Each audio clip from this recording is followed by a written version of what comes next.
Hello there everyone, welcome back to our channel. In today's video, we are going to show you how to see Twitter watch history. So let's get right into it.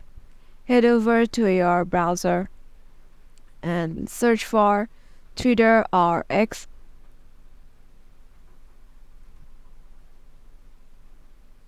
If you search for twitter.com, they will directly take you to your X page. And make sure you have logged in into your right account, whether it is on your PC or laptop or your mobile application.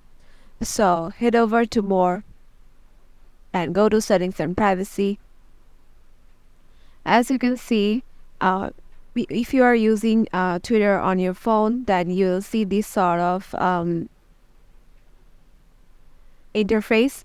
And as I am on my PC, so I'm clicking on my account, and here if you're on your app, please click on your account and then you will get this interface, and then you'll see some options: account information, change your password, download an archive of your data, and deactivate.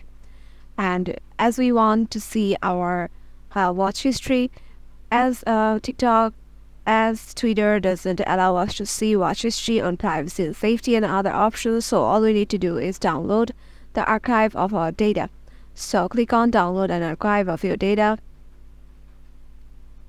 and here you just need to enter your password, and then once you do it, click on next, and then X will just head over to your archive of your data, and all you need to do is download from it, and then you will be able to see your watch history. And yeah, that's it. Hope this video will help you out, and make sure to give it a thumbs up and subscribe to our channel, and we will see you in the next one.